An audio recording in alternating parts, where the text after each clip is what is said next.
마음쉼표 이야기관에 오신 구독자 여러분 환영합니다. 오늘은 크리스마스 기념 동창회 때 벌어진 이야기를 들려드릴까 합니다. 정훈 씨는 올해도 조용한 크리스마스를 보낼 줄 알았습니다. 아들이며 딸 모두 각자 가정을 꾸려 바쁘게 살고 있었고 혼자 사는 집에는 크리스마스 장식 하나 놓여 있지 않았습니다. 평소처럼 집 근처 시장을 한 바퀴 돌고 따끈한 어묵 국물이나 한 잔 마시며 이번 해도 무난히 지나간다는 마음으로 하루를 흘려보낼 생각이었습니다. 그런데 그날 아침 우편함을 열던 순간 낯선 봉투 하나가 눈에 들어왔습니다. 부드러운 크림색 종이에 금빛으로 찍힌 눈송이 문양. 겉면에는 이렇게 적혀 있었습니다. 제40회 크리스마스 기념 고등학교 동창회 안내. 정훈 씨는 한참이나 그 봉투를 손에 든 채 서 있었습니다. 이게 얼마만이냐? 40년이라는 시간이 머릿속에서 묵직하게 흘러갔습니다. 그는 학교를 졸업하자마자 집안 형편 때문에 바로 사회로 나갔습니다. 누군가는 대학을 가고 누군가는 유학을 떠났지만 정훈 씨는 곧바로 공장에서 일했고 낮에는 손에 기름때 묻은 작업복을 입고 밤에는 택배 상하차 일을 하며 하루를 2번 살다시피 했습니다. 그러다 보니 동창회라는 자리는 한 번도 나가본 적이 없었습니다. 누가 그를 초대하긴 했는지 아니면 주소록만 남아 자동으로 보내진 건지 그조차 확신할 수 없었습니다. 집으로 돌아온 그는 조용히 의자에 앉아 봉투를 뜯었습니다. 안에는 깔끔한 초대장이 들어 있었고 행사 안내 문구가 정성스럽게 적혀 있었습니다. 40년 만에 크리스마스 함께 해주세요. 옛 추억을 되살리며 함께 웃을 수 있기를 바랍니다. 그리고 하단에는 몇몇 동창들의 연락처와 함께 졸업생 전체 초대라는 문구가 덧붙여져 있었습니다. 정훈 씨는 초대장을 오래 바라보다가 문득 씁쓸한 미소를 지었습니다. 그래, 옛날은 옛날이지. 이제 와서 무슨 말을 하겠어. 정훈 씨의 학창 시절은 썩 행복하지 않았습니다. 공부를 못해서라기보다는 그보다 더 큰 문제는 집안 형편이 너무 어려웠다는 것이었습니다. 교복은 늘 헌 옷이었고 급식비를 제때 내지 못해 친구들에게 몰래 손가락질 받았던 기억이 있습니다. 특히 학급에서 몇몇 잘 나가는 친구들은 정훈 씨의 처지를 대놓고 비웃곤 했습니다. 야, 정훈아, 너 대학은 갈 수 있겠냐? 공부 못하면 공장 가는 거지 뭐. 고졸이면 인생 끝이야, 모르냐? 그때마다 정훈 씨는 아무 말도 하지 않았습니다. 그냥 참고 버텼습니다. 그리고 그 말들은 오랫동안 마음 한구석에 남아 있었습니다. 초대장을 뒤집어 보니 행사 장소는 도심의 크고 잘 알려진 호텔이었습니다. 크리스마스 장식이 화려하게 펼쳐진 대형 연회장. 누가 봐도 제법 거창한 모임이었습니다. 정훈 씨는 초대장을 무릎 위에 내려놓고 한참을 생각했습니다. 나 같은 사람이 가도 될까? 괜히 갔다가 또 이상한 말 듣는 건 아닐까? 하지만 시간은 흘렀고 그의 인생도 달라졌습니다. 수십 년 동안 묵묵히 일하며 작은 사업을 시작했고 하나 둘씩 기회를 잡아 결국은 회장이라는 자리에 올라섰습니다. 사업은 사람들에게 조용히 인정받았고 정훈 씨는 언제부턴가 직원 수백 명을 책임지는 사람으로 자리 잡았습니다. 그 모든 길을 걸어오면서 그는 단 한 번도 과거의 친구들에게 연락한 적이 없었습니다. 그들이 어떻게 사는지 굳이 궁금하지 않았습니다. 서로 살아가는 길이 다르고 굳이 남의 시선을 신경 쓸 나이도 지나 있었기 때문입니다. 하지만 초대장을 바라보던 그는 처음으로 묘한 감정을 느꼈습니다. 가볼까? 가는 것도 나쁘진 않겠지.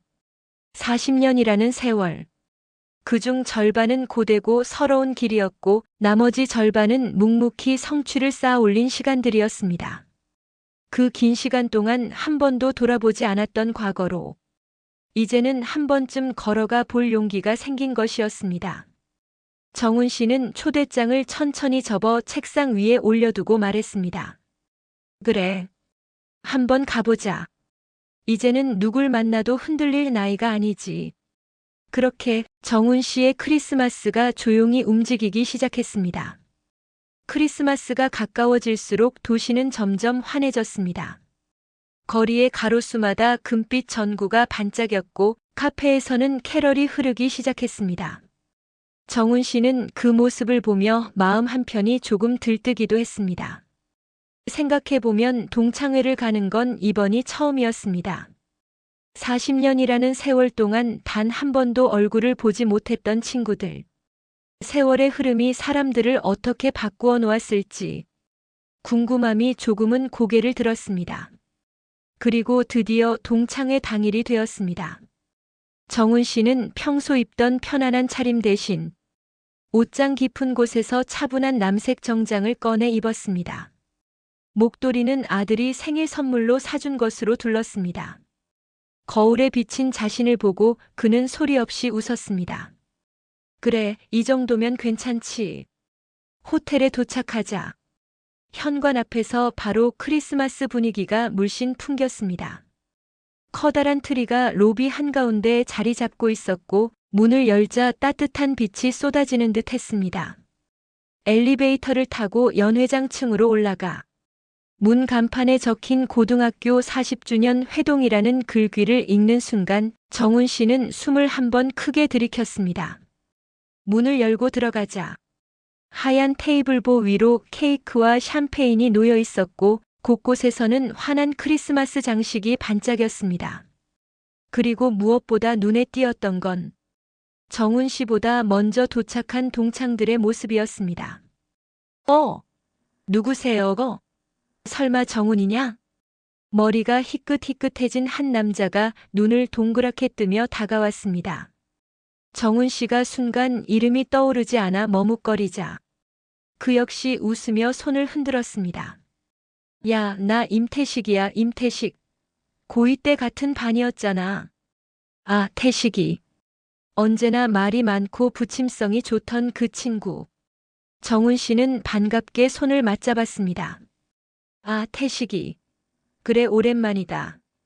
동창 중 몇 명은 나이를 많이 먹은 듯 보였지만 어쩐지 표정이나 웃음소리는 그대로였습니다.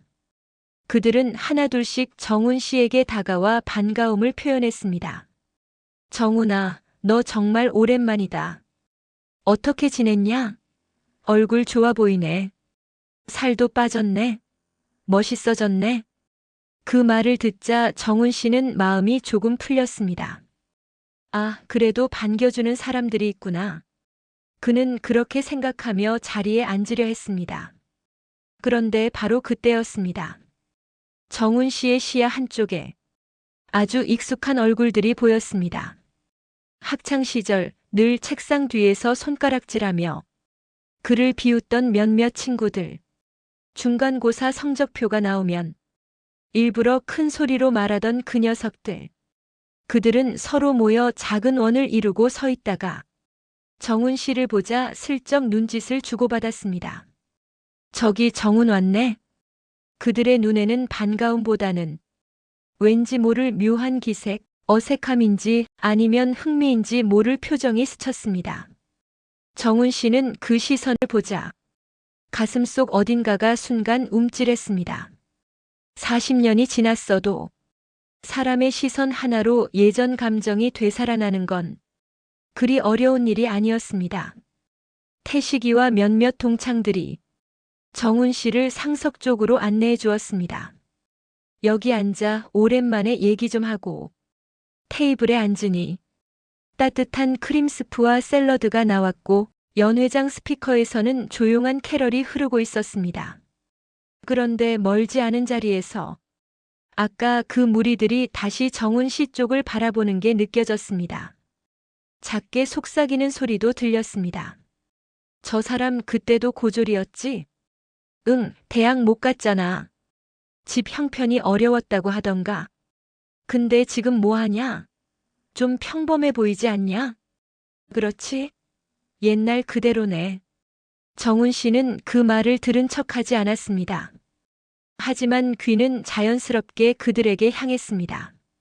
반면 바로 옆에서는 진심으로 반가워하는 동창들이 이야기를 건넸습니다. 정훈아, 넌 요즘 뭐 하면서 지내? 애들은 잘 지내지? 아프진 않았지? 진짜 친구들의 말은 따뜻했습니다. 정훈 씨는 차분하게 대답하며 몇십 년 만에 느껴보는 편안함을 조심스럽게 누렸습니다. 하지만 동시에 멀지 않은 곳에서 들려오는 고약한 목소리는 그 편안함을 조금씩 갉아먹고 있었습니다. 그들은 여전히 과거의 시선으로 세상을 바라보고 있었고 정훈 씨를 바라보는 방식 또한 그때에서 한치도 벗어나지 않은 듯 했습니다. 시간은 흘렀지만 사람의 마음은 꼭 시간이 흐른 만큼 변하는 것이 아니었습니다. 정훈 씨는 조용히 테이블 위에 와인을 바라보며 생각했습니다. 그래, 아직 본격적인 자리는 시작도 안 했지. 그의 가슴 속에는 알 수 없는 고요함과 약간의 긴장감이 동시에 자리 잡았습니다. 이 동창회는 그에게 있어서 단순한 모임이 아니었습니다. 과거와 마주 서는 자리였고 어쩌면 앞으로 펼쳐질 작지 않은 변화의 시작이 될지도 모르는 순간이었습니다. 연회장의 분위기가 어느 정도 무르익어갈 무렵이었습니다. 샴페인이 조금씩 돌고 각 테이블마다 옛날 이야기들이 오가며 웃음이 번지기 시작했습니다. 그때 정훈 씨가 앉은 테이블 맞은편에서 낮고 거친 목소리가 들려왔습니다. 야, 저기 우리 반 꼴찌 왔네. 웃음기가 섞인 말이었지만 분명히 누군가를 겨냥한 소리였습니다. 정훈 씨는 굳이 돌아보지 않으려 했지만 자신을 향한 시선이 느껴져 천천히 고개를 들었습니다. 그 무리 중 한 명, 오랜 세월이 흘렀음에도 여전히 콧대가 높아 보이는 남자, 학창시절 잘 나가던 김상철이 입꼬리를 한쪽만 올리고 있었습니다. 정훈이 잘 지냈냐? 어휴, 너 걸어오는 거 보고 깜짝 놀랐지 뭐냐? 그 말투는 분명 반가움이 아닌 기억나냐? 내 자리는 늘 아래였지? 라고 말하는 듯한 차가움이 담겨 있었습니다. 또 다른 녀석, 화려한 시계와 명품 벨트를 드러내며 앉아있던 이석진도 거들었습니다. 근데 정훈아, 너 요즘 뭐하고 지내? 뭐 공장 같은 데 다니냐? 아니면 경비 같은 거? 그 말에 주변 사람들이 작게 킥킥거렸습니다. 정훈 씨의 숟가락이 잠시 멈췄습니다. 하지만 그는 표정을 바꾸지 않았습니다. 태식이가 재빨리 나서며 말했습니다. 야, 그런 말은 좀 그렇지 않냐? 오랜만에 모였는데. 하지만 상철은 태식이의 말을 무시한 채 계속 비아냥거렸습니다. 아니, 뭐 질문이 뭐가 어때서? 우리끼리 하는 얘긴데. 정훈이가 워낙 성실하긴 했잖아. 근데 공부는 영 꽝이었지. 그래 안 그래?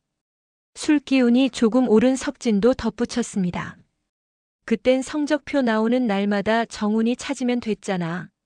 맨날 맨 아래 있었으니까 하하. 그 말에 몇몇은 억지로 웃었지만 대부분은 눈치를 보며 웃지 못했습니다.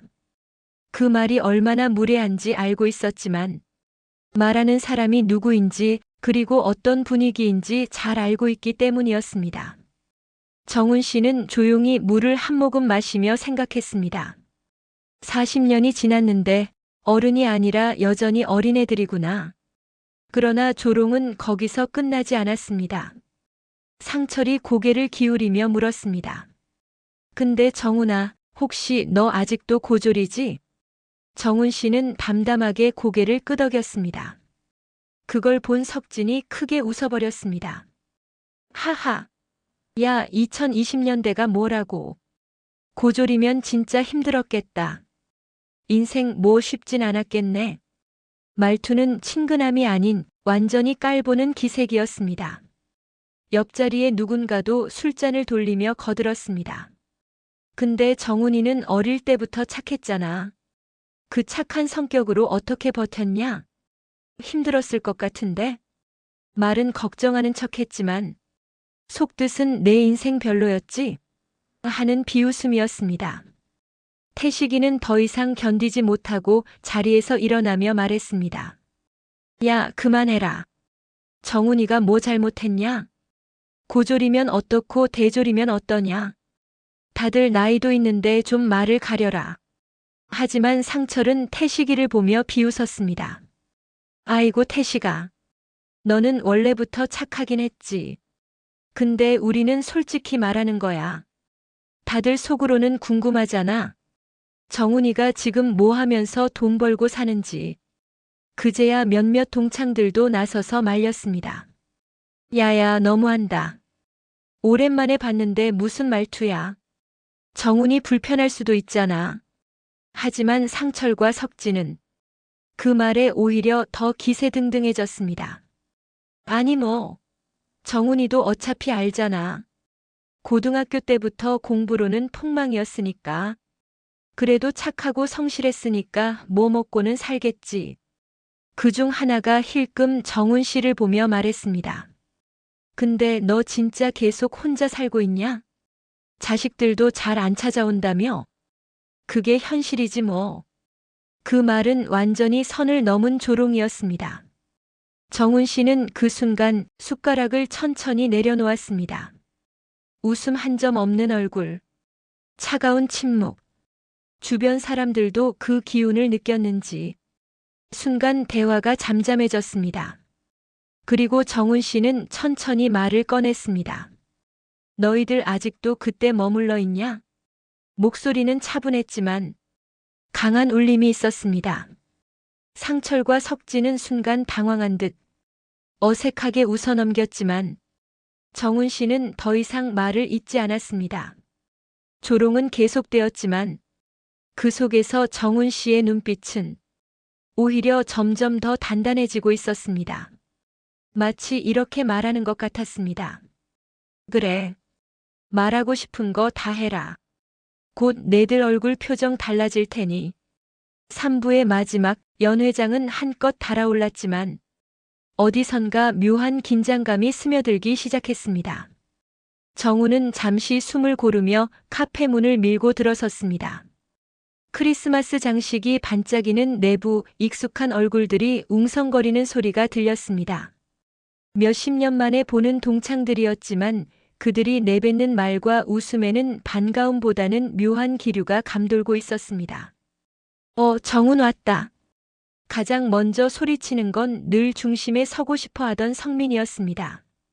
그는 고급 시계를 번쩍이며 정훈을 위아래로 훑었습니다. 그 시선 속에는 환영이라기보다 내가 여기까지 어떻게 왔냐 하는 냉소가 묻어났습니다. 야, 크리스마스라고 좀 차려입고 오지 그랬냐? 회사는 어디 다닌다 했지? 고졸이었나? 탁. 정훈이 내려놓은 종이컵이 테이블 위에서 가볍게 흔들렸습니다. 순간 주변의 시선이 모였습니다. 누군가는 피식 웃었고 누군가는 눈치를 보며 입술을 씹었습니다. 그래도 뭐 성실함 하나는 최고였지. 그런 걸로 버티는 거야. 그거 중요하지. 말은 칭찬처럼 들리지만 목소리 끝에는 동정, 그리고 얕잡음이 고스란히 묻어났습니다. 그때였습니다. 야, 정훈. 너 그때 수능 망해서 바로 나갔다며? 맞지? 그래서 영어 하나도 모르던데. 아, 맞다. 고3 때 영어 시험 4점 나오지 않았냐? 와, 아직도 기억난다. 전설이야, 전설. 테이블 한쪽에서 고함처럼 터져나온 웃음소리. 그리고 뒤이어 따라붙는 신음 섞인 푸념. 아, 크리스마스인데 좀 삭신이 아프네. 나이 드니까 돈으로 스트레스 풀어야지. 너는 뭐 스트레스 어떻게 풀어? 월급도 적을 텐데. 그 말에 모두가 웃었습니다. 정훈은 미소를 잃지 않은 채 그들을 바라보았습니다. 그의 눈빛은 차분했지만 마음속에서는 오래된 무언가가 깨어나고 있었습니다. 아, 이들이 정말 달라진 게 없구나. 학교에서 늘 하찮게 보던 방식 그대로 나이가 들어서도 여전히 누군가를 낮춰야 자기 체면을 유지할 수 있는 사람들이었습니다. 그때 성민이 다리를 꼬고 앉으며 무심하게 던졌습니다. 근데 진짜 너 요즘 뭐 하면서 먹고 살아? 고졸이면 승진도 안 되고 어디 팀장이라도 됐냐? 정훈이 차분히 답했습니다. 나 그냥 일하지. 나름 바쁘게. 순간 공기가 멈춘 듯 조용해졌습니다. 정훈이 대답이 담담할수록 그들은 더 초조해졌고 더 공격적으로 변해갔습니다. 바쁘대. 크리스마스에도 출근하는 거 아냐? 하긴 자기 직급에서 빠지면 생계가 곤란하겠지. 정훈의 마음속에서 무언가 툭 끊어지는 소리가 났습니다. 하지만 그는 웃었습니다. 그리고 천천히 폰을 꺼냈습니다. 아니야. 난 오늘 일 없어.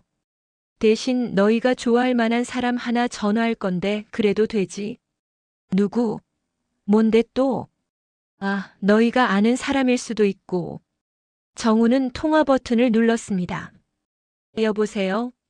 지금 괜찮으세요? 네, 여기 동창 모임인데 스피커폰으로 바꿔도 괜찮으실지. 동창들의 표정이 미묘하게 요동쳤습니다. 성민은 헛웃음을 지으며 말했습니다. 야, 뭐냐? 설마 크리스마스에 사장님한테 전화라도 할 셈이냐? 허세 좀 그만 떨어라. 하지만 그 다음 순간 스피커폰 너머로 울리는 목소리에 모두의 표정이 굳었습니다. 정훈 씨? 오, 지금 모임이라 했죠? 모두 안녕하십니까? 저는 국 부국장 김태현입니다. 부국장. 그들은 믿을 수 없다는 듯 눈을 크게 떴습니다. 정훈 씨, 지난번 회의록 정말 잘 정리됐습니다. 이번 프로젝트는 당신이 총괄하세요. 예산 승인도 다 났습니다. 제 위에서 확인하고 바로 서명했습니다. 조용하던 동창들은 이제 숨조차 삼키기 어려워했습니다. 그리고 결정적인 한마디가 이어졌습니다. 동창 모임 잘 마치시고 정훈 씨, 다음 주에 대통령 행사 동행하시는 거 잊지 마세요. 찰나의 정적. 테이블 위를 가르던 크리스마스 캐럴 소리마저 멀게 들렸습니다. 정훈은 미소를 지으며 통화를 끊었습니다. 성민의 입술이 파르르 떨렸습니다. 야, 너 지금 장난치지 말고 진짜냐? 응. 나 고졸 맞아. 영어 4점 맞은 것도 맞아. 정훈은 천천히 말했습니다. 근데 그게 내 한계라는 건 너희가 정한 거였지. 난 아니었고. 그 말을 듣는 순간 가장 앞에 앉아있던 성민이 의자에서 벌떡 일어나더니 허둥대며 말했습니다. 정훈아, 미안하다. 나 그런 의도 아니었어. 그냥 옛날 이야기라서 그게. 사과를 해도 이미 늦은 순간 그들의 얼굴에는 자괴감, 부끄러움, 공황이 뒤섞여 있었습니다. 정훈은 마지막으로 덧붙였습니다. 내게 잘해달라는 말은 아니야. 적어도 사람을 깎아내리지는 말라는 거지. 동창들은 고개를 들지 못했습니다. 크리스마스 분위기 따윈 사라지고 그 자리에는 희미한 캐럴과 절망적인 침묵만이 흘렀습니다. 그 밤 정훈은 테이블 위에 놓여있던 초콜릿 하나를 챙긴 뒤 가볍게 말했습니다. 난 먼저 갈게. 집에 크리스마스 케이크 사가야 해서. 그가 문을 나서는 순간까지도 누군가는 고개를 숙인 채 움직이지 못했고 누군가는 떨리는 손으로 물잔만 만지작거렸습니다. 그리고 그들은 그날 밤 알았다. 평생 낮춰보던 그 고졸 정훈이 누구보다 더 높은 곳에 있었다는 사실을. 정훈이 카페 문을 나서자 찬 공기가 얼굴에 닿았습니다. 눈발이 희미하게 흩날리며 솔솔 내려앉는 크리스마스 밤. 그는 깊은 숨을 들이마셨습니다. 이제 정말 끝났구나. 오랫동안 마음 한구석을 잡아끌던 묵은 감정, 고졸이라서 능력이 없어서 뒤처져 있어서라고. 남들이 억지로 붙여놓았던 꼬리표들이 서늘한 바람과 함께 한순간에 털려나가는 듯 했습니다. 정훈은 걸음을 옮기기 전 마지막으로 카페 안쪽을 돌아봤습니다. 창문 너머로 보이는 동창들의 얼굴은 마치 세상을 잃은 사람들처럼 공허했습니다. 어떤 이는 눈을 감은 채 고개를 숙이고 있었고 어떤 이는 허탈하게 웃고 있었으며 성민은 고개를 감싸 쥐고 몸을 웅크린 채 움직이지도 못했습니다. 정우는 더 이상 그들의 표정을 가만히 바라보지 않기로 했습니다. 이미 끝난 과거였으니까. 골목길로 걸어가며 그는 오늘의 일을 정리해 보았습니다. 크리스마스라는 이유로 잡혔던 동창회였고 오랜만에 얼굴을 보는 자리였지만 그들의 말은 여전히 옛날 그대로였습니다. 고졸, 영어 못함, 하층민, 성공 가능성 없음. 그들이 즐기던 모든 조롱과 비웃음. 그건 정훈에게 더 이상 통하지 않았고 그들의 성장 없는 사고방식이 너무나 눈에 보였습니다. 정훈이 혼잣말처럼 중얼거렸습니다. 나는 변했는데 너희는 그대로구나. 그 말이 공기 속으로 사라질 즈음 정훈의 휴대폰이 울렸습니다. 성민. 이름을 보는 순간 정훈은 순간 멈칫했습니다. 받을 이유는 전혀 없었지만 그는 스스로도 놀랄 만큼 담담하게 통화 버튼을 눌렀습니다. 여보세요. 성민의 목소리는 흔들리고 있었습니다. 정훈아. 아까 그거 정말 미안하다. 어릴 때부터 내가 뭐만 하면 얕잡아 봤던 거 잘못했어. 나 사실 내가 그렇게 큰일 하는 줄 몰랐다. 정우는 가볍게 답했습니다. 성민아, 내가 몰랐어도 상관없어. 근데 내가 너한테 잘 보이려고 성공한 건 아니야. 잠시 침묵이 흘렀습니다. 성민은 작게 숨을 들이쉬고 말했다. 맞아, 그건 알아. 근데 너한테 그간 너무 못되게 굴었던 건 사실이니까. 그래도 말하고 싶었어. 미안하다고. 정우는 한숨도 분노도 없이 말했습니다. 사과하려고 전화한 거라면 고맙다. 근데 우린 이제 동창 그 이상도 이하도 아니야. 너와 내 인생은 더 이상 엮일 필요 없다고 생각해. 성민은 아무 말도 하지 못했습니다. 하지만 정우는 그것이 최선의 거리두기라는 걸 잘 알고 있었습니다. 그럼 잘 지내. 난 이제 그 시절로 돌아갈 생각 없어. 뚝. 정우는 미련 없이 전화를 끊었습니다. 휴대폰 화면은 금세 다시 어둠 속으로 사라졌습니다. 그날 밤 정우는 집 근처 케이크 가게에 들러 아직 남아있는 딸기 케이크 하나를 샀습니다. 종업원은 크리스마스 캐럴이 울려 퍼지는 가게 안에서 환하게 웃으며 말했습니다. 메리 크리스마스요. 정훈도 미소를 지으며 고개를 끄덕였습니다. 밖에 나오자 도시의 불빛들이 반짝이며 거리를 수놓고 가로수마다 매달린 전구들이 고요하게 흔들렸습니다. 그가 케이크 봉지를 들고 천천히 걸어가던 순간 어릴 적 느꼈던 씁쓸한 크리스마스와는 완전히 다른 감정이 가슴을 채웠습니다. 이제 난 누가 뭐라 해도 흔들리지 않겠다.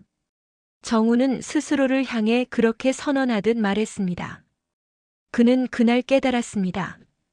자신을 얕보던 사람들의 기준 좁은 세상에서 벗어난 건 정말 오래전이었다는 사실을, 단지 오늘에서야 그 사실을 그들 스스로 인정하게 된 것뿐이라는 것을. 그 시각 카페 안에서는 완전히 다른 풍경이 펼쳐지고 있었습니다. 동창들은 서로를 바라보지도 못한 채 멍하니 앉아 있었고 누군가는 중얼거렸습니다. 정훈이 대통령 행사에 동행한다고 했지? 우리보다 훨씬 위에 있는 거잖아. 뒤이어 누군가가 떨리는 목소리로 말했습니다. 우리가 너무 무시했었나 봐. 고졸이라고 영어 못한다고. 그냥 그걸로 사람을 판단했으니까. 그들은 마치 크리스마스 선물처럼 늦었지만 값비싼 교훈 하나를 얻게 된 셈이었다. 한 사람의 인생을 학력이나 과거 점수로 평가할 수 없다는 것. 그리고 그 오만의 대가는 언젠가 반드시 돌아온다는 것. 그날 밤 정우는 케이크를 들고 집으로 향했고 동창들은 서로의 눈치를 보며 진짜 크리스마스의 의미를 처음으로 곱씹고 있었다. 정우는 속으로 조용히 중얼렀습니다. 메리 크리스마스. 이제 진짜로 자유다. 크리스마스 밤 정훈이 집으로 돌아간 뒤 카페 내부에는 이상한 침묵이 가득했습니다. 평소 같으면 와인잔이 쨍 울리고 추억을 떠올리며 웃음이 끊이지 않을 분위기였지만 오늘따라 그 웃음이 싹 사라져버렸습니다. 정훈이 나간 뒤 남아있는 동창들은 누가 먼저랄 것도 없이 서로의 얼굴을 피하며 술잔만 만지작거리기 시작했습니다. 야, 그 전화 진짜였을까? 누군가 떨리는 목소리로 꺼냈습니다. 그 말에 모두가 입술을 깨물었습니다. 성민이 깊은 한숨을 내쉬며 말했습니다. 가짜면 뭐 그 자리에서 들켰겠지. 부국장이라고 했잖아. 이름까지 말했어. 그 정도로 뻔뻔하게 지어낼 사람 아니야, 정우는. 그러자 옆에서 누군가 한숨 섞인 말을 던졌습니다. 그니까 우리가 진짜 잘못 본 거네. 고등학교 때 맨날 영어 4점 받는다. 수학 10점 나온다. 그것만 기억해서 정훈이가 평생 그런 줄만 알았던 거지. 순간 그들의 표정이 무너져 내렸습니다. 20년 넘게 굳어있던 고정관념이 단 10초의 통화로 산산이 부서진 순간이었으니까요. 성민은 잔을 내려놓고 천천히 허리를 펴며 말했습니다. 솔직히 나도 정훈 괴롭히는 거 당연하게 생각했어. 고등학교 때부터 늘 조용했고 뭐라 하면 그냥 웃고 넘기니까 그게 편했거든. 그의 말에 모두가 조용히 고개를 숙였습니다. 우린 학력으로 사람을 판단했던 거야. 아무것도 모르는 주제에. 잠시 정적이 흘렀습니다. 그리고 술에 취한 듯한 목소리 하나가 이어졌습니다. 근데 왜 하필 오늘이었을까? 왜 크리스마스에 이런 걸 깨닫게 만든 걸까? 그 순간 성민이 씁쓸하게 웃었습니다. 글쎄, 아마도 우리한테 줄 수 있는 가장 쓴 크리스마스 선물이었겠지. 다른 한편에서는 동창 하나가 스마트폰을 쥔 채 인터넷에 검색창을 띄웠습니다. 부국장 김태현 정훈. 결과는 너무도 명확했습니다. 나왔다. 진짜야. 진짜? 뭐가? 정훈 기사 있어. 이달 초에 올려진 거. 대형 프로젝트 보고서 작성한 책임자 이름 정훈. 와, 진짜였네.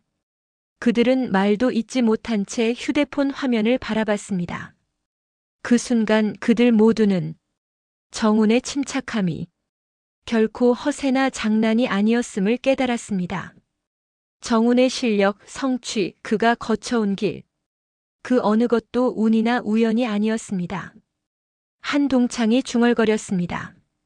우리가 고졸이라고 무시할 때 정훈은 우리보다 훨씬 높은 곳으로 올라가고 있었던 거네. 다른 이가 부러움과 자책이 섞인 목소리로 말했습니다. 그리고 그걸 굳이 자랑하려고 하지도 않았고 조용히 자기 인생 살았던 거잖아. 우린 그걸 몰랐던 거고. 모두가 고개를 떨궜습니다. 카페 안은 아무도 웃지 않는 그저 조용한 후회만 남은 공간이 되어버렸습니다. 동창 가운데 유일하게 정훈에게 비수를 꽂는 말을 자주 하던 은상은 벌써 얼굴이 하얗게 질려 있었습니다. 그가 떨리는 목소리로 말했습니다. 나 그날도 정훈한테 영어로 뭐라고 했잖아. 넌 평생 뒤처질 거다라고. 아휴, 내가 왜 그런 말까지 했지, 미친놈이지. 옆에서 누군가 한마디 툭 던졌습니다. 너만 그랬냐? 우리 다 그랬어. 다 같이 웃었고 다 같이 무시했잖아.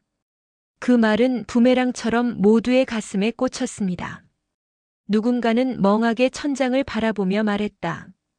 근데 정훈은 그런 걸 다 참고 그 자리까지 간 거잖아. 그게 진짜 대단한 거지. 성민이 씁쓸하게 답했습니다. 그래. 우린 학생일 때의 정훈에 갇혀 있었고 정훈은 미래의 정훈을 만들고 있었던 거야. 미묘한 침묵이 흐르자 카페 스피커에서 흘러나오던 캐럴조차 왠지 슬프게 들렸습니다. 그 시각 정훈은 집에 도착해 조용히 케이크를 내려놓고 온수에 손을 녹이며 작은 미소를 지었습니다. 오늘 잘했다. 그는 스스로에게 그렇게 말했습니다.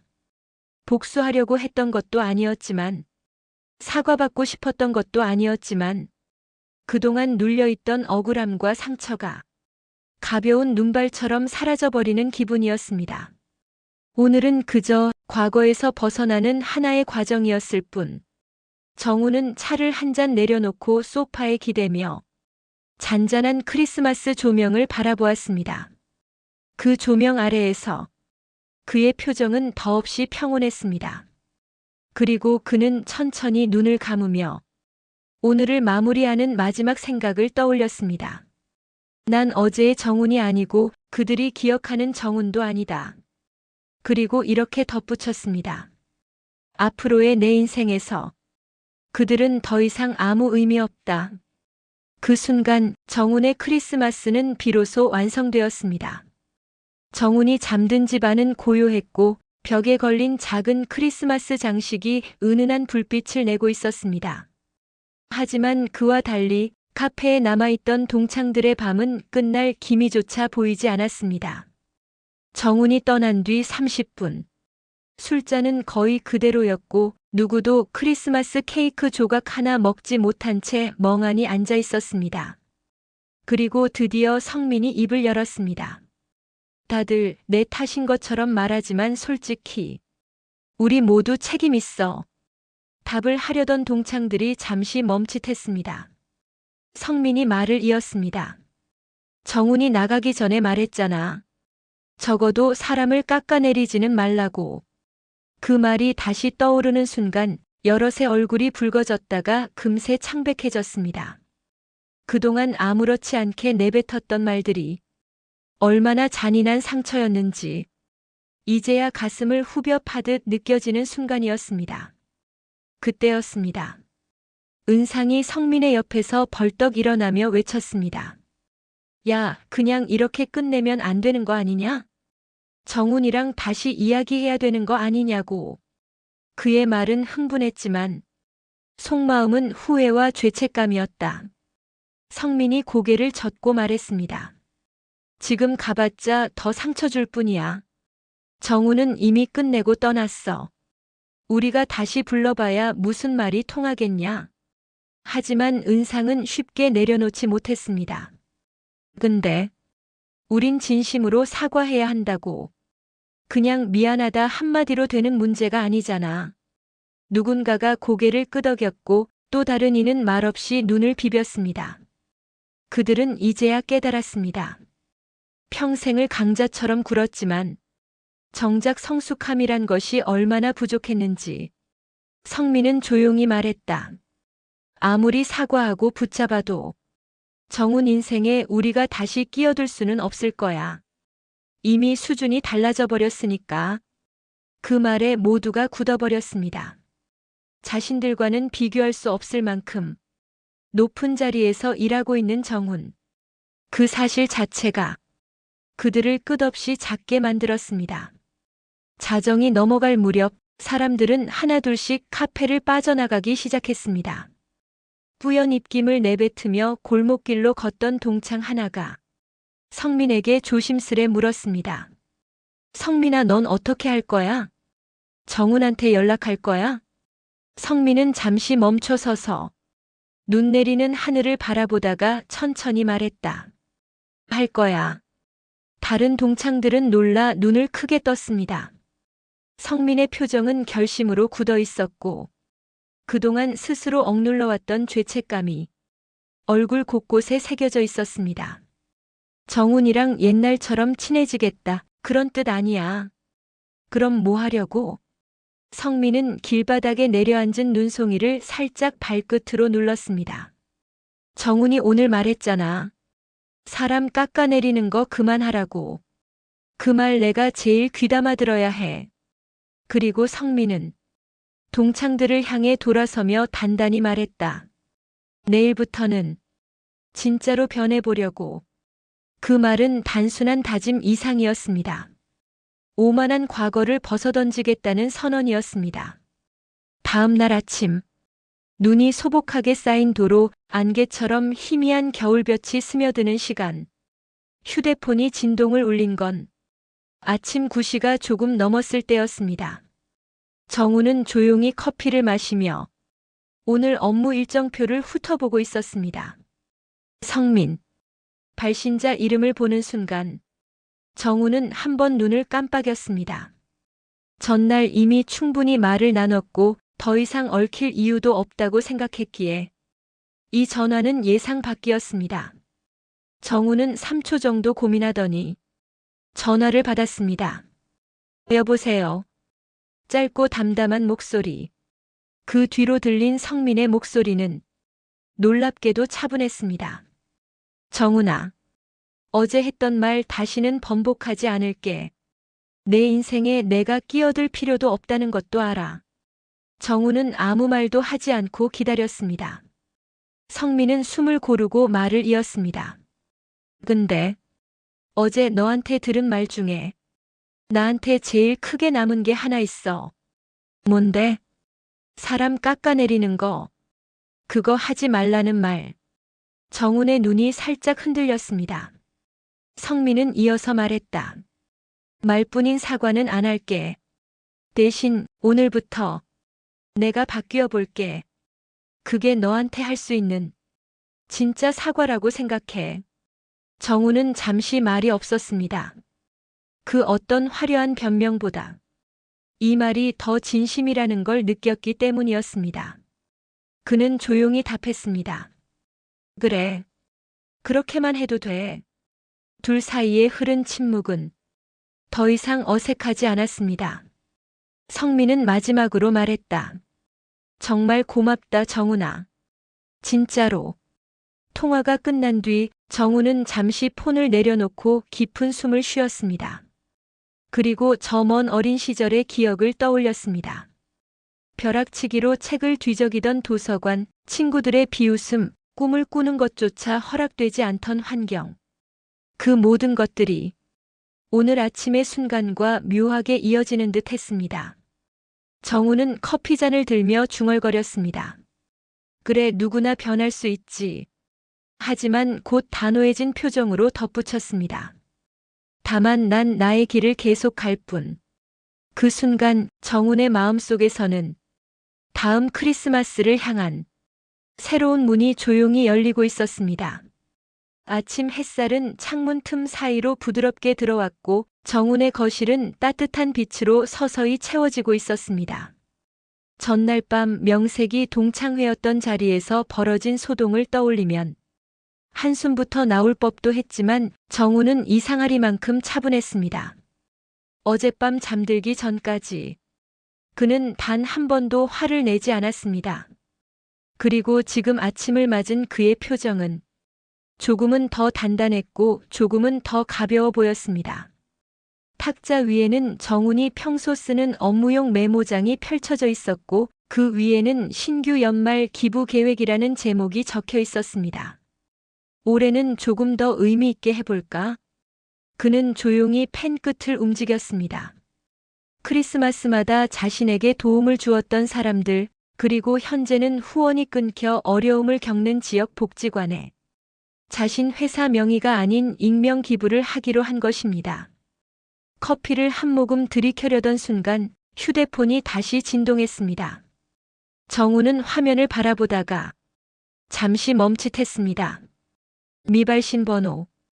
어제도 그제도 그리고 최근 몇 주 사이 정훈의 휴대폰에는 종종 이렇게 출처 모를 번호가 걸려왔습니다.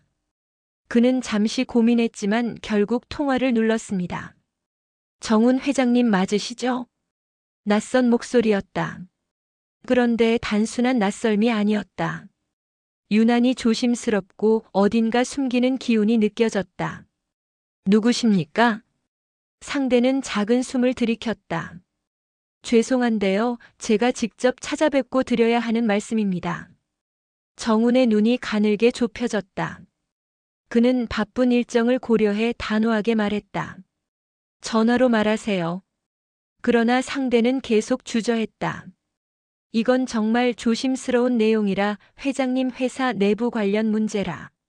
순간 정훈은 미세하게 표정을 바꿨다. 목소리는 여전히 차분했다. 내부 문제라니 무슨 말씀입니까? 그때였다. 상대가 낮은 목소리로 조심스럽게 말을 꺼냈다. 회장님, 최근에 외부로 새어나간 자료가 있습니다. 정우는 손가락을 탁자 위에서 멈추었다. 무슨 자료죠? 회장님이 올해 추진하신 신사업 보고서 일부, 그리고 회장님 개인 일정이 포함된 내부 문서입니다. 순간 정훈의 호흡이 아주 미세하게 흔들렸다. 그런데 상대는 덧붙였다. 그리고 그 문건이 회장님 동창회 참석 직전에 외부로 전달된 것으로 파악됩니다. 정훈은 천천히 등을 등받이에 기댔다. 동창회. 그 단어는 어젯밤의 잔상을 다시 떠올리게 했다. 그 순간 그는 직감적으로 느꼈다.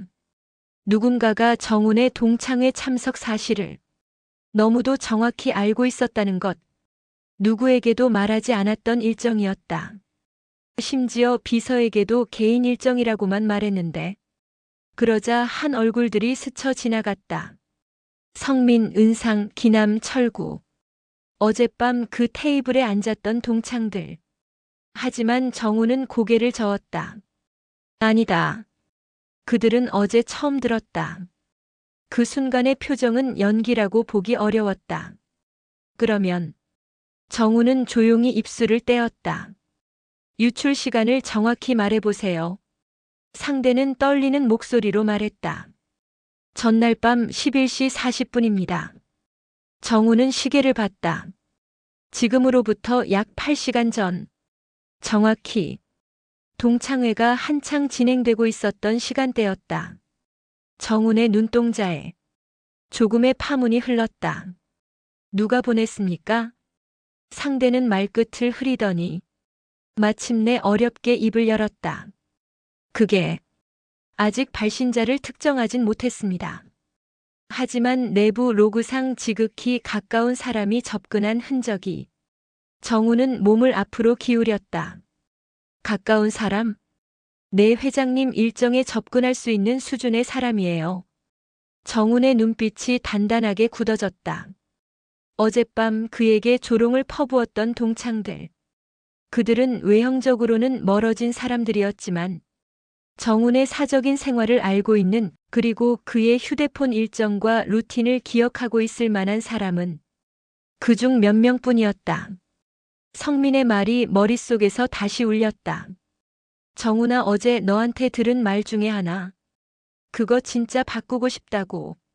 정훈은 그 말을 떠올리며 천천히 나지막하게 중얼거렸다. 정말 변하려는 건가? 아니면. 말끝이 흐른 곳엔 새로운 의심과 냉기가 자리 잡았다. 전화기 너머의 목소리가 조심스럽게 물었다. 회장님, 혹시 최근 가까운 지인들 중 달라진 움직임이 보였습니까? 정훈은 잠시 답을 하지 않았다. 그리고 이내 아주 느리고 깊게 말했다. 오늘부터 제가 먼저 확인해 보겠습니다. 그는 천천히 통화를 종료했다. 거실은 다시 조용해졌지만 그 고요함 안에서 정훈의 내면은 새로운 파도처럼 출렁이고 있었다.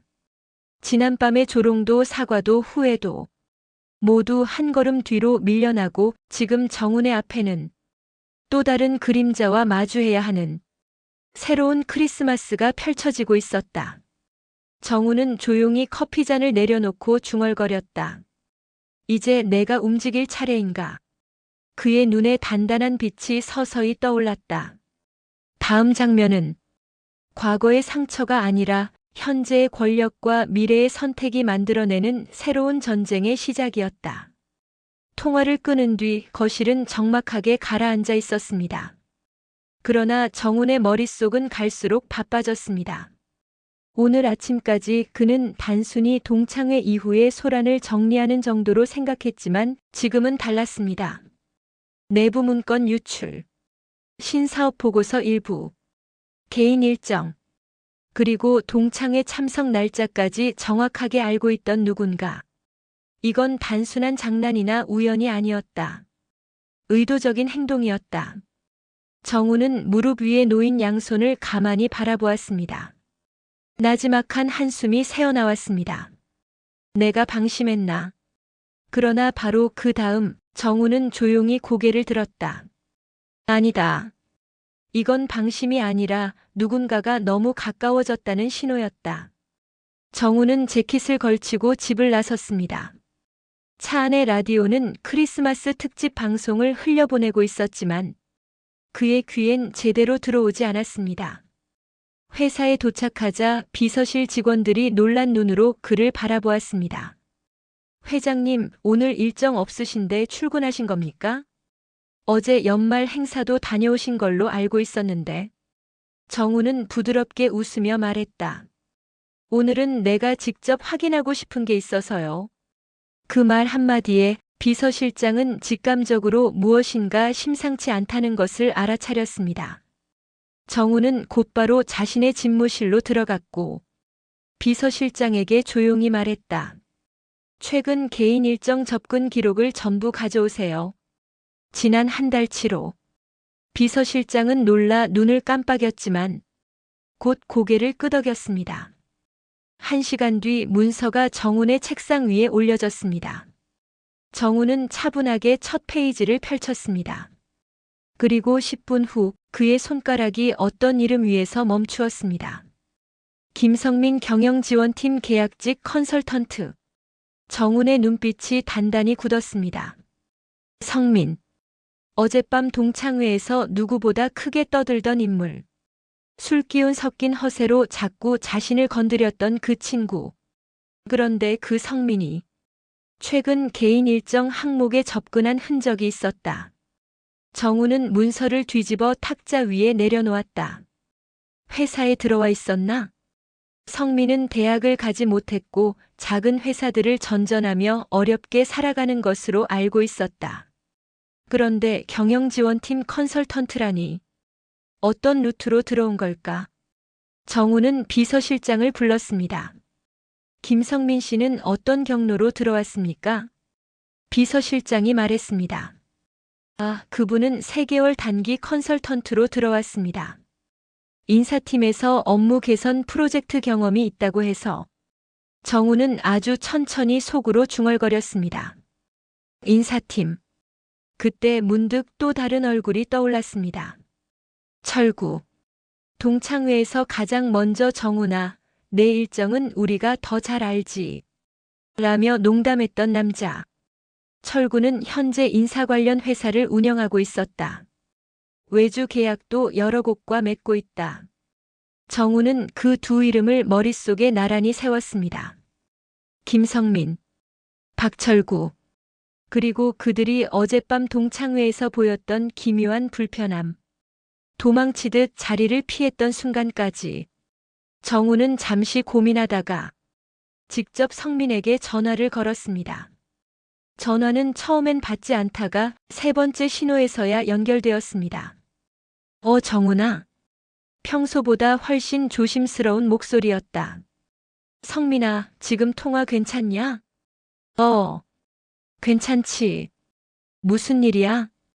정우는 직설적으로 물었습니다. 회사 일정에 내가 접근한 기록이 있더라. 순간 전화 너머의 숨소리가 멈췄습니다. 그건 내가. 말해봐.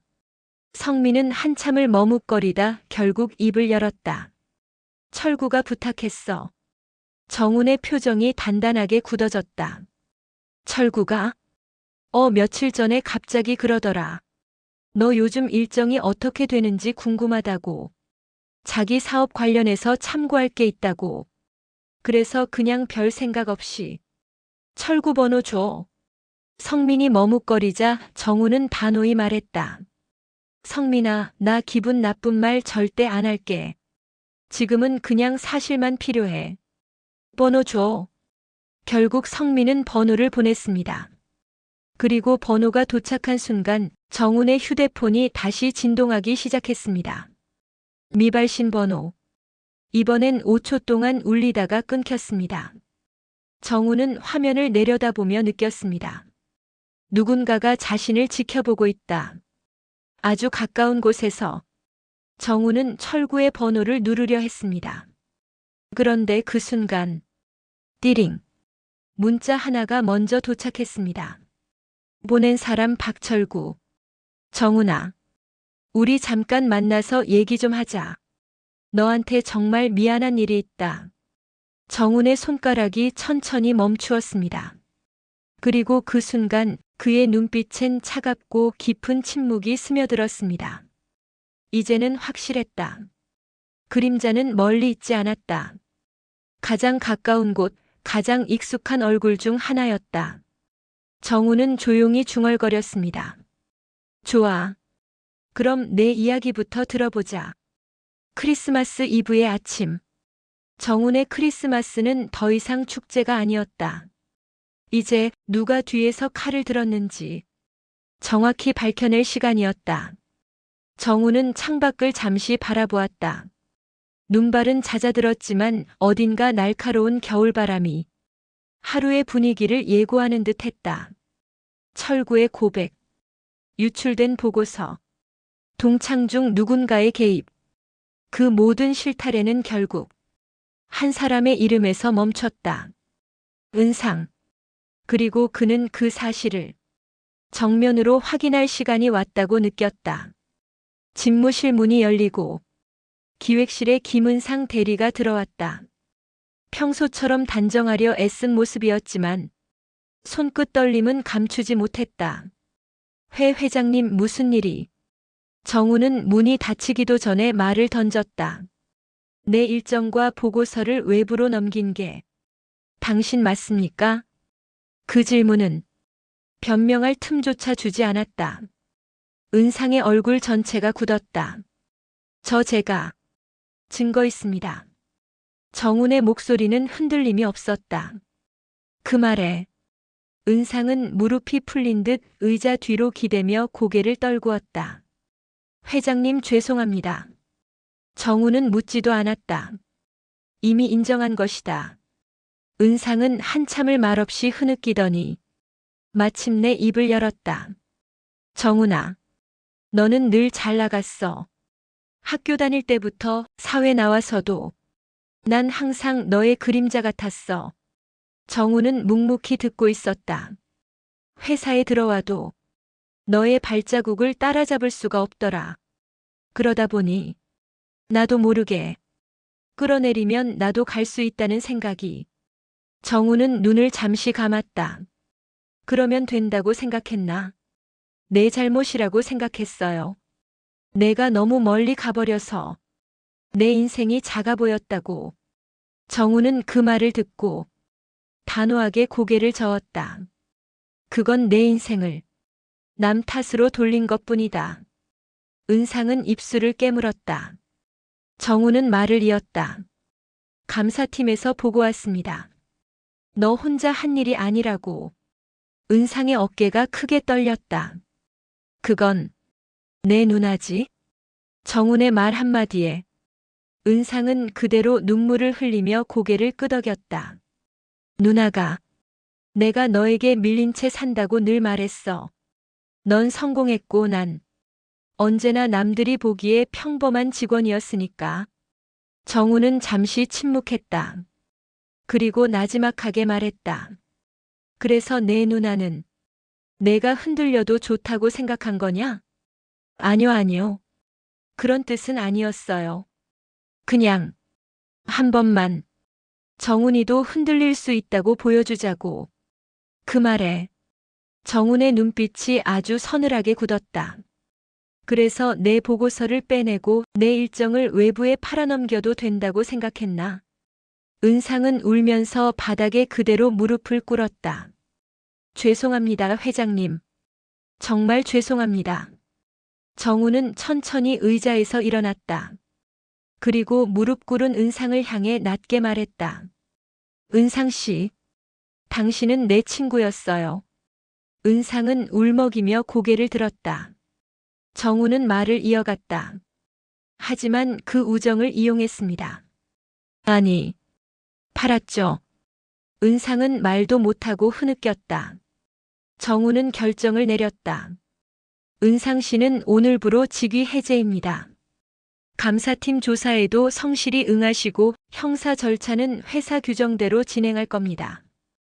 은상은 바닥에 손을 짚은 채 급히 고개를 숙였다. 회장님 진짜 죄송합니다. 한 번만 용서를. 정우는 단호했다. 용서는 책임 이후에 오는 겁니다. 그 한마디로 은상의 운명은 완전히 결정났다. 그날 오후 정우는 경찰 조사 상황을 들었다. 은상의 누나 역시 문서 유출 공모 혐의로 정식 입건, 회사와의 이해관계 충돌도 밝혀지며 그녀가 기대했던 승진은 완전히 무산되었다. 정우는 보고서에서 눈을 떼지 않은 채 말했다. 법대로 처리하십시오. 그 한마디면 충분했다. 철구, 성민, 기남 등 어젯밤 동창회에 있던 이들은 소식을 듣고 단번에 깨달았다. 정훈이 왜 그토록 조용히 자리를 떠나며 말했는지. 사람 깎아내리는 거 그거 하지 말라고. 그 말은 그들 모두에게 향한 것었다. 며칠 후 동창 단체 대화방에는 성민이 올린 한 문장이 남았다. 정훈이한테 다시 무슨 말도 못하겠다. 우리는 그때 그 자리에서 벌써 졌던 거다. 그리고 그 방은 그날 이후 조용해졌다. 누구도 정훈을 다시 건드릴 생각조차 하지 못했다. 며칠 뒤 정훈은 조용히 회사 뒤뜰 정원에서 커피를 마시며 크리스마스 장식을 바라보고 있었다. 그때 비서실장이 다가와 말했다. 회장님, 은상 씨가 마지막으로 꼭 드리고 싶은 말이 있다며 편지를 한 통 보내왔습니다. 정우는 잠시 생각하더니 말했다. 여세요. 비서가 봉투를 열었다. 그리고 조용히 읽었다. 정훈아, 나 때문에 너에게 했던 짓, 나도 평생 용서받지 못할 거 알겠다. 하지만 한 가지만 고백하고 싶다. 난 너를 넘어설 수 없다는 걸 너무 늦게 깨달았다. 그게 모든 시작이었다. 정우는 아주 오래도록 그 문장을 바라보았다. 그리고 담담히 말했다. 비서실장님, 네 회장님, 기부금 이번 달은 은상 씨 이름으로 적립하세요. 비서는 놀라 눈을 크게 떴다. 회장님 괜찮으시겠습니까? 정우는 조용히 고개를 끄덕였다. 책임은 책임대로 지게 하면 됩니다. 삶은 또다시 시작할 수 있는 사람에게 열어줘야죠. 그 말은 한때 친구였던 은상에게 보내는 마지막 배려였다.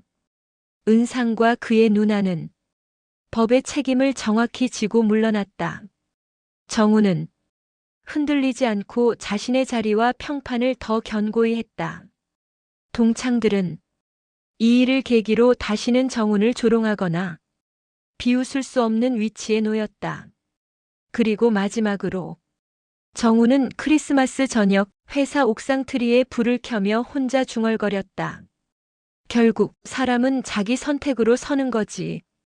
그의 앞에 펼쳐진 겨울 하늘은 그 어느 때보다 고요하고 단단했다.